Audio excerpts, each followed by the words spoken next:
Because the corruption talk which we used to hear in Germany was mostly the talk about how corrupt and failed state Ukraine is and how Ukraine may not be supported because any weapon we deliver to Ukraine will land in wrong hands and any support is useless.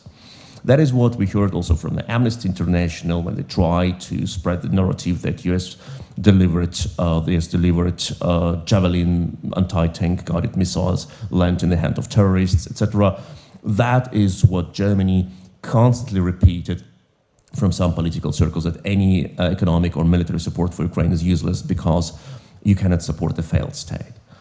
Which was, of course, wrong. It was also talk about the alleged accusation that Ukraine may not be accepted into NATO because of the corruption, etc. From another hand, we know that it is our German federal chancellor who used to serve for Gazprom. It is also Austrian foreign minister who is on board of Rosneft. It is French foreign minister who used to work for Russian energy corporations, not a Ukrainian one. But when we talk about corruption, how Russia corrupted our political elites, corruption is not only about bribes. Like, bribe is the lowest, most simple level of corruption. If we come to the origin of the word corruption in Latin, it is actually distortion, it is twisting. Corruption is twisting of the way how political decisions are being taken and what objects you try to perceive taking your political decisions and using your power the people have delegated you, or your company, for example, if we're talking about private sector. And if you have another ideas in your mind when you take your decisions than you should have had, then you're corrupt. And here we can look at mostly at the wrong ideas of how to gain influence, how to present yourself, how to promote yourself. And all these decisions are coming into consideration of the German politicians, many of them, when they take decisions regarding of Russia. Look at the northern region of Mecklenburg-Vorpommern. It is the northeastern region which has seashore of the Baltic Sea and borders to Poland. One of the most poor German regions with the lowest level of migration, with one of the highest level of support for far-right ideas, and which is currently run by a social democratic government in an alliance with the leftist party.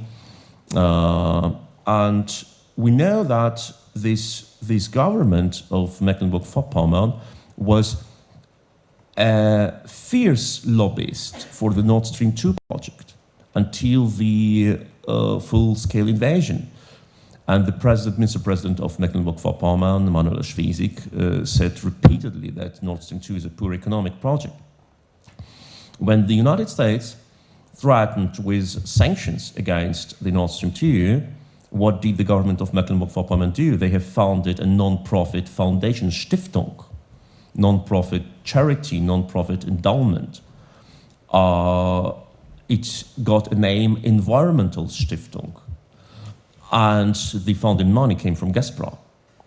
And the only reason was that this Stiftung, in a case when the US sanctioned the Nord Stream 2, that this non-profit environmental support endowment buys equipment, because you cannot sanction this type of endowment, and they buy equipment for Nord Stream 2 and provide it to Nord Stream 2.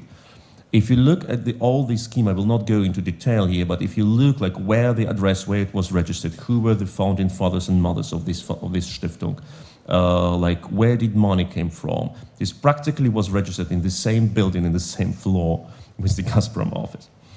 And then we look like further into the region and you think, okay, what did the Russians do there, and how did they weaponize very simple things? Like, I repeat it, Mecklenburg-Vorpommern is a very poor German region with low level of unemployment, and any job is counted. So we have a town of Wismar on the sea side, and this town of Wismar has, I would say, like 40,000 population. They had like actually two big employers there, a shipyard and a wood processing mill. Both were about to go bankrupt, and shipyards went bankrupt. The government, like, because they both were economically inefficient because it was the old Soviet era in entrepreneurship. And the minister-president of the region, it was back then not Manuel Schwesig, but Erwin Sellering, they looked desperately for an investor who would ready to buy these non-efficient bankrupt companies. They found one. For the yard, it was a multimillionaire son of a Gazprom board director, Yusupov, a former Ministry of Energy of Russia, who in his early age of like 30 had millions of US dollars because he was a good entrepreneur. And he bought this yard and saved jobs for the region. And for another one, for the wood mill, they have found Ilim Timber, a Russian company which was connected with to Dmitry Medvedev. So this region suddenly has two investments from Russia, which they know have saved an important large city in the region from bankruptcy and from social riots because of mass unemployment. And they know that the moment when Russians got angry, they pull out the plug and they take the investments, and they can make these companies bankrupt again because the Germans will not find an investor for this type of companies. And they know that they better have good connections with the Russians, because if the city goes bankrupt, the prime minister of the region will not be re-elected, and that will be a problem.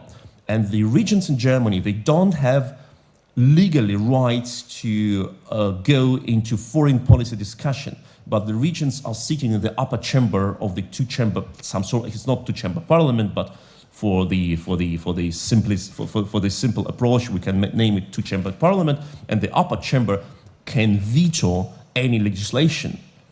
So in order to maintain inner peace in a German political system, you need to have good relations with the minister-president of the region.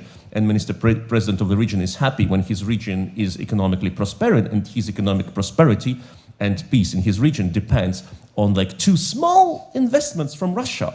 So Russia buys loyalty of German political elites by absolutely legal, non-criminal investments into bad apples. The same case was when the Russian Kirovsky Zavod tried to buy a bankrupt company in a producer of buses, I think in Thuringia. The same situation came in 2000, that was huge, in 2009, in 2009, as Russian Sberbank, state-owned bank, tried to buy Opel. And if you remember, 2009, there was the case when the global economic crisis came and General Motors had problems, and Opel was a European subsidiary of General Motors with limited rights to sell in their cars. They may not sell the new cars outside of Europe, so they went bankrupt.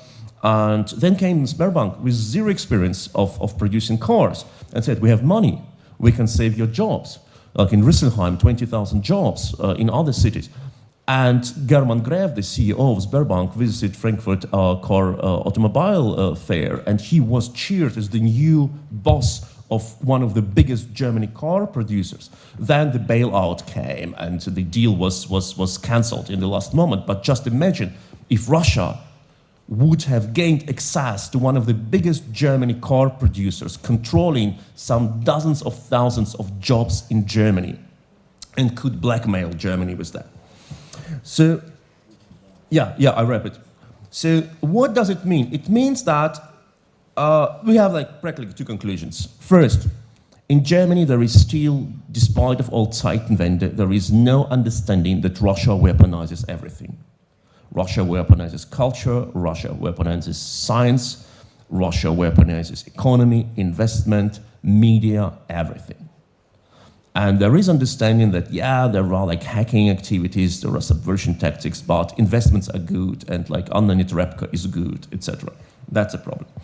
And that has the consequence that the German authorities do not search proactively for what they can do even to fulfill their duties. My last example, and this is really dirty and huge. Because yesterday evening, after we had like this beautiful dinner, I got a call from my colleague in Berlin, and we were cooperating since months on, okay, I support you a bit with advice, like it's not we are cooperating, like supported you a bit with advice on a legal character, because I have my law master in EU sanctions, and they found out that the Russian subsidiary of Russia Today, of RT, Ruptly, is a subsidiary of RT which produces video content, which was EU banned in last year, is still operating legally in Berlin. In the center of Berlin, close to Tiergarten, which is some sort of central park in Berlin, in a fancy office, they have just moved from one building to another. They changed like their address, like several buildings. The same CEO, the same web page, the same everything, the same activities. They openly promote in Germany, on a German web page, ways of cooperating with them. They have German phone numbers, they have everything. They still cooperate, and it is in Europe, it is the obligation of member states, of the EU member states, to implement the sanctions. It is their responsibility. And Germany clearly broke its responsibility, because it is not the first case when an EU sanctions entity continues to operate in Germany. The second case in the same Berlin was last year, when the EU sanctioned Россотрудничество, Russia-owned international agency for cooperation, which Russia used for subversive tactics, for spreading of propaganda, of disinformation, still operated their huge multi-story building with huge letters on it, Russian house, in the center of Berlin in Friedrichstrasse. And it operated it without any problem until a former deputy of the German parliament, Volker Beck, came to police and filed a private complaint about it. So this is the problem. And now I wrap it up. We really need to understand that there is still no understanding of how dangerous is Russia and how dirty our Russian tricks are. And the Russians don't need to be genius to subvert Germany. They do it with really simple, straight approach, and they can do it only because they don't face deterrence and they don't face like rejection of their tactics. And the case of Russia Today proves it. Thank you so much.